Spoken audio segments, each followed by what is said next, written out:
Welcome back to another videos. आज का मेरा पहला सवाल, चाय की प्रोडक्शन सबसे ज़्यादा किस मुल्क में होती है? Option A India, option B Pakistan.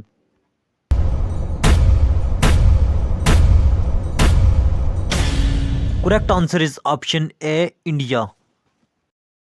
Question number 2, वो कौन सा मुल्क है जो साल में 2 दफ़ा अपनी आज़ादी का दिन मनाता है? Option A Panama, option B Piru.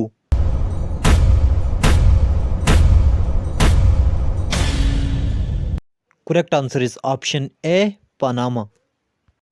Question number 3, वो कौन सा जानवर है जो ज़ुबान से अपने कान साफ करता है? ऑप्शन ए ज़राफ़ा, ऑप्शन बी कैंगरूज।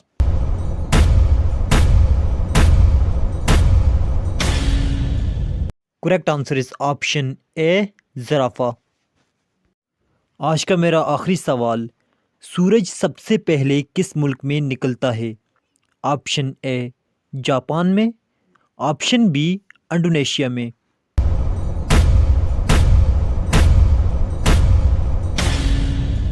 आज के हमारे आखिरी सवाल का जवाब है जी जापान में।